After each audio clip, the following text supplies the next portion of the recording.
Alright, so this is perfect timing because there's been a lot of questions coming through about how best to structure your training to get the best fat loss results. And well, it just happened to me. I was short on time and I've just recorded a workout where I've been able to walk you through going through the exact structure. And just before I take you through the workout that I just did, I want to walk you through this structure so you know how to apply it to yourself, copy the exact workout, or use the structure, use the template that I'm giving you so you can walk into your workouts every single time and know that you're able to get the best results. Now for myself, if you've got about 45 minutes, I'm going to walk you through a workout right now how to get the best results in and how to actually start breaking this down. Now we really start with your big multi-joint movements. Now this workout that I just went through, we're focusing on legs and back being the main muscles that I was working. So we started with a back squat and then went straight into a bent over row. Now we're pairing these two exercises together, so it was a lower body, upper body movement back to back, and there was only a 10-second rest in between these exercises, then about a 30-45 second rest in between those, keeping work rate really high, making sure that you are fatigued going into the next set and that you're able to build more lactate, because more lactate, more growth hormone, better fat loss results as well. So this is how we can start structuring your workouts to work on a hormonal pattern to make sure that you're really getting your metabolism to switch, really flicking on that fat burning effect that you want to go for. Now what we then did is you can start after going to your multi-joint movements, you can start then moving into more your single joint movements. And so what I actually did with this time is we went from a lying leg curl into a leg press, then into a lat pull down, then into a cable face pull. Now all these four exercises were paired back to back with each other. So again, 10 seconds rest in between everything. It was a giant set format and then 3 sets back to back. I'll walk you through this right now so you understand, but I want you to be able to use this template, copy the exact workout if you want to get the best results for yourself.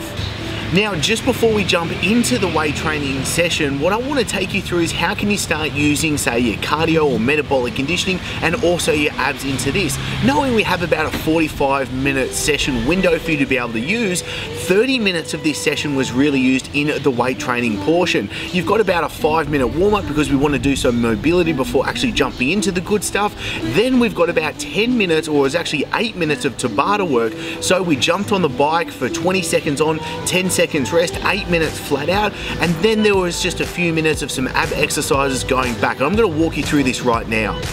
So to get us started, we've got the back squat. Now we obviously go working up with the weight, so there's already a few sets of warming up, but really importantly, that's a slow, consistent movement. You see, I don't lock the legs out at the top. I want to try and keep as much tension on the quads, in the glutes, all the way through it. Try and keep a nice depth all the way down. Now obviously, if you can't get all the way to the bottom without your bum tucking under, then that's okay. Straight after that, we go into your bent over row. So really importantly here, you want to keep a nice, strong, straight posture and bringing the shoulders back as well. Again, focusing on the big muscles, which is the back doing the work, and making sure you're not rounding out over the top as you go through this exercise. Make sure you're still using your abdominals and your core to keep yourself strong throughout it to get the working muscles done. Then the next set is lying leg curl. So you see here, I'm going to be pausing at the top, giving a good squeeze through the hamstrings, making sure I keep a good tempo. Again, I'm not locking out at the bottom. I'm not letting go of the tension of the hamstrings. I'm trying to keep that tension all the way through, a good fluid motion all the way through to try and keep the muscles working the entire time. Then after that, there's 10 seconds rest and we go into the leg press. So this is a mid stance, so we're talking about shoulder hip width slightly wider than apart. And again, we're keeping a good solid tempo all the way through. I'm not locking the quads out. I'm coming down deep, making sure I can focus on the quadriceps that are going to be doing the work on the pushing out all the way up. Again, working your weight up to get through this. Then there's 10 seconds rest and we go to lat pull down. So importantly, again, just like the leg curl, but with this pull down, we're going to be pausing at the bottom. So you want to make sure you're getting a good contraction through the lats, still getting a good stretch at the top, but making sure you don't lose the actual tension of the muscles. Really, again, making sure we build that lactate. We're not letting the muscles have a rest during these sets. This is constant work and giving a good squeeze. This is where a lot of people kind of flake out and they try and do it a bit half-assed. don't let yourself do that. Make sure you keep the tempo, keep the tension, keep the intensity all the way through. It does make a huge difference with this. Then once the lat pull downs are done, we get 10 seconds rest and we move on into the cable face pull. So keeping a good tall posture, I didn't use a bench for this, I was just on one knee, but what you want to be able to do is keep the knot in that middle, try and keep that eye height, but drive the elbows back. You want to get that real upper back working and the rear delts as well. Again, really critical. Work the weight up so you can keep good form, keeping the tension throughout it. Then what we've gone into the abs. So we go incline reverse crunch. Again, making sure that we get a really good tuck. You can see we try and get right around with the bum turning all the way up, getting those knees right up to the face as well, making sure we really are trying to focus on the lower abdominals doing the work. A good solid tension all the way through. After this, we go 10 seconds and we go a cable crossover crunch. So you're kind of crossing over to one side and the other to also work with your obliques and just work varied angles as well, which is really important as you go through this.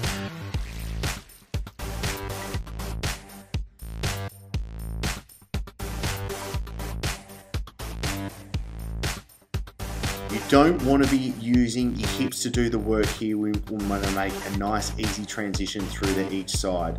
Then to finish it off, we've got the Tabata sprint. So this is 10 seconds easy, and then when it's time to go, it's 20 seconds full throttle. And we mean full throttle. You want to get the actual weight, the resistance side of it, and crank it right up and pump. Get the legs churning, and you want to get a really high tempo with the legs. Again, with a high intensity. This isn't trying to keep that bike.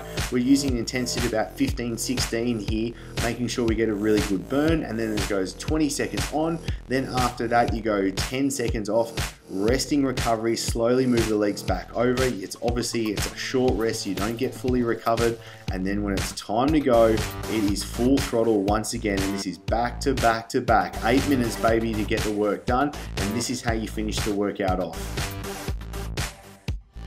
Alright, so there you have it. Copy the exact workout if you want. Use the template and structure that I've walked you through so you can get the best results for yourself. And if you've liked this episode, then please make sure, click like and share it out. And as always, thank you so much for being here. I'm looking forward to seeing you in the next episode. Now it's time for you to get the most out of this and comment below. This is where I will personally come in and give you the answers that you need. And as always, the best discussions happen over at mybodyblends.com. This is where I can give you all the guides, programs, and insights that I can't fit in these episodes. Plus the free diets and workouts are there waiting for you now.